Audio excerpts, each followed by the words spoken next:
Hello and welcome to Zeta Chivalry 2 Survival Runs. Today's map is Askandir and I'm playing with a war club, which is okayish weapon, especially in duels, but not very much in one against many, because it's a blunt weapon and also it doesn't pack a punch when light swings are considered. However, it's quite fast. Without further ado, let's command the run itself. We're playing on Defenders this time, so yeah, it's a bit difficult since this is attackers biased map. Not all maps are attacker biased, but this one certainly is. However, the lighthouse is already on its last legs, and there's nothing I can do. I joined pretty late. Anyway, hopefully we can get our kill count up to a respectable number, but not in this stage. So the last bombard is already put on the pillar of the lighthouse, so it's best thing to do now is go back to the next objective. Since we're playing as a defender, so going back after the objective is about to fall is one of the main feature of being a defender if you want to do a survival run, or else you can die on the objective. But this is not what we do.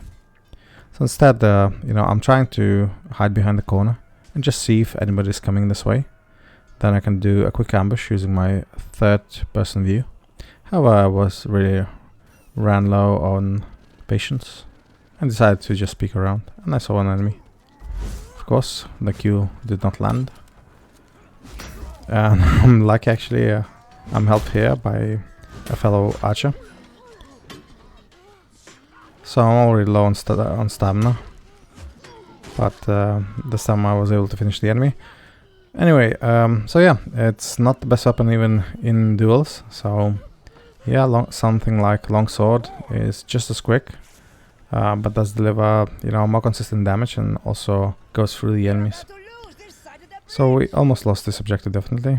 However, I can still deliver some hits on the enemies by passing through to the next objective. So I see that enemy is quite in the front, attacking. So yeah, I'm able to score quite a few hits. Have in mind that this is a blunt weapon. Hitting with light attack or normal attack would not go through the enemies. So it's preferably to do a heavy swing instead if you're aiming to hit a few opponents with blunt weapon. So it goes through the enemies. I'm not sure I'm being kicked at the moment. At least the vote is active for me. Not really sure the reason. It seems like I did not even kill anyone. But it's alright, doesn't matter, some wannabe just attention seekers. So yeah, this is the skin for the war club. It's not the best skin, but it's okay. It's like a stick a staff used by sheep herders or something like that. There's definitely nothing like a war club. I really much prefer the war club skin that is like Japanese kanaba or whatever, that big mace with metal studs on it. So I'm waiting on the objective until the enemy appears, because I cannot really go to the objective that has already fallen, because I would be asked to do a forward spawn and then I would have to sling it out against quite a few enemies. So yeah, so 48 damage, that's for a Vanguard class, so no damage for armor amplification because they are not armored class. What lucky throw by the enemy. Really try to spam, but yeah, so 45 is a light hit, light overhead, so which is okay. No, so it's more with the armor amplification, so it'd be plus, what is it, plus 50%. So plus 22, so 60 something, that should be a heavy overhead on the knight class, which is still not a lot, have in mind this is a blunt weapon. However, if you do the special attack, then it does deliver quite a bit actually. So 81 damage, sorry about that, 81 damage for unarmored opponent, for somewhat armored, not really. And there's a bug on this map. You see, I cannot go through there. So we had to find an alternative way quickly. So 81. Oh yeah, so because this is heavy hit, yes. So 60 something does That's the damage for light overhead to enemy knight. But heavy does deliver maybe around 90 something. So it's respectable, right? It's not you know, it's not the most hardly hitting thing, but it's respectable, definitely.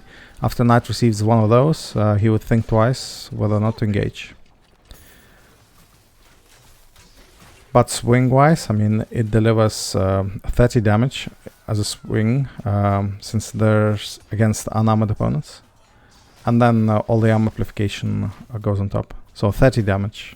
So it's just as bad as Glaive in that regard. But yeah, this weapon is slightly better than the Glaive in my opinion, because overheads deliver more against armored opponents. So yeah, 60 damage, that's heavy overhead. So yeah, 60 plus 30 plus 50%, so that's 90 damage would be against heavy hit against the knight class. And 45, that's a light swing, but that's with armor amplification. So you think those points do not matter, but actually they do. It depends how many hits you have to deliver until the enemy falls. So if I would need to consider, I mean, this weapon, so I'd rather go with them all. So it's definitely 2 swings. It's enough to kill enemy knight. And also you can insta-kill enemy knight with a special attack. So in my view, Maul is better. But not in duels. In duels, this one is better. But since we're not dueling here, I mean not most of the time. So instead it's best to use the weapon that actually is better in 1 against many. So we went for Bazaar. Again, you see I'm quite running away from the battle, and the reason is I have to go to the objective. So yeah, defensive runs usually involve much more running than attacking runs. So if you want to survive, of course. If you don't want to survive, I mean, it doesn't matter, you die and you respawn on your spawn. So yeah, 90 damage, heavy hit. Again, 90 damage. So there you go. That's the mystery of how damage it does. So a war axe delivers more, but most of the axes have overheads slightly buffed, sort of additional damage for overheads, but not Executioner's axe. Executioner's axe delivers less with a heavy overhead, that is. So yeah, I see a lot of folks. Why not use the fire pot? And fair enough, I received a kill, actually 2 kills already, just from that single pot. So it is important to know when to throw. I mean, this time I'm lucky. Usually fire pot is not even close to versatility and point generation compared to other things like healing horn or healing flag. But this time it was okay, so I've got at least 300 points, so it's like mediocre flag or mediocre healing horn. I'm quite low on HP, so just get out of the view so I do not catch a stray arrow. And of course, since I used the bandage, I need to replenish one. I don't know where the crate is for your replenishment needs.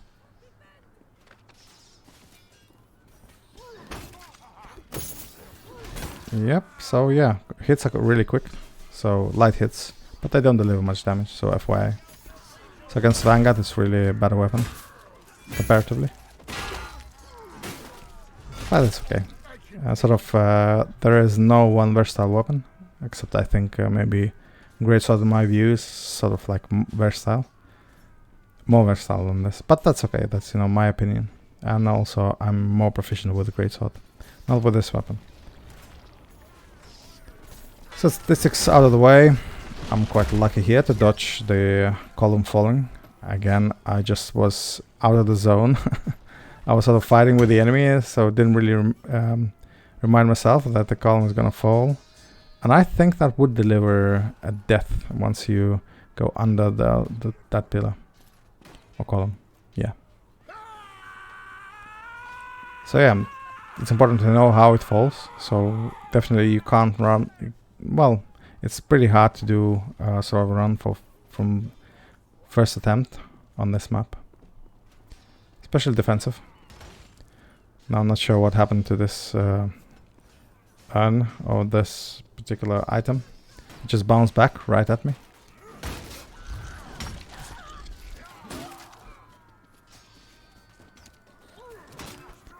Yeah, stabs also deliver some damage.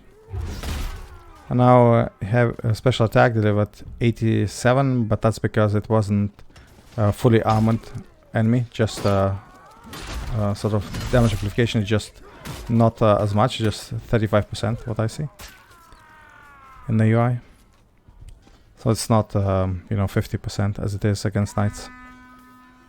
But still a respectable number, again. Not good, great against vanguards, but against other characters, it's okay.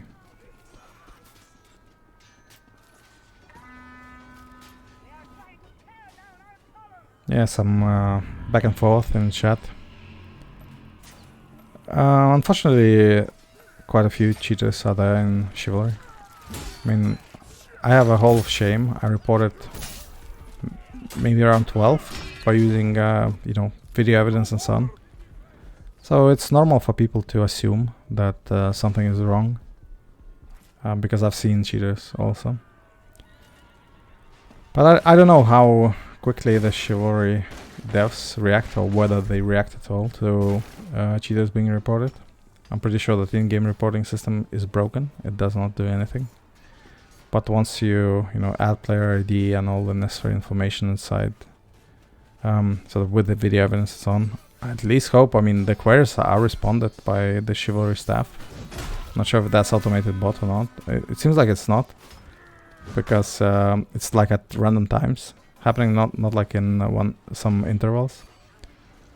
So yeah, but I understand that, you know, devs are preoccupied with other stuff. This game is already quite old. However, they should give out community some sort of admin rights and something, so they could clean out all the garbage that falls into the Chivalry's servers. So that garbage could stay at home and do some other thing and not ruin the experience for other players. Yeah, but nowadays I also see more of the players in-game actually participating in the vote and voting the cheater out.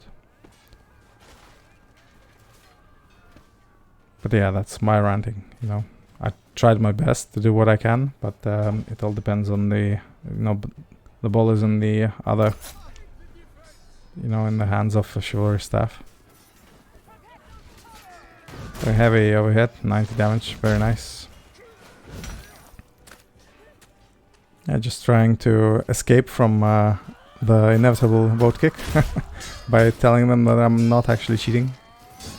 But I understand that skepticism, so it's okay. I usually sometimes also look at the guys who have incredibly high score just to double check whether or not they are cheating. And often they don't, but you know, some specimens are really outstanding and you can tell them immediately that they're cheating once they start flying or just attacking without any animation. Right, so since there's no much action on the field, I find a minute to chat to guys. Anyway, so 43 seconds left. I'm still, you know, around this pillar, just trying to defend against the enemies with not so great weapon, and but probably not too populated server. Otherwise, there would be like hordes of enemies on the objective. Enemy received active parry, of course. So my hit did not land as expected. So yeah, 14 seconds left, 13. So that's the end of the map. I was able to score 30 kills, of course, as a defensive run. That's not bad. Having in mind that some of the time I had to run back to the other objective. Yeah, that's short and sweet. 30 kills on my tally. I hope you enjoyed it, guys. Thank you for watching, and see you next time.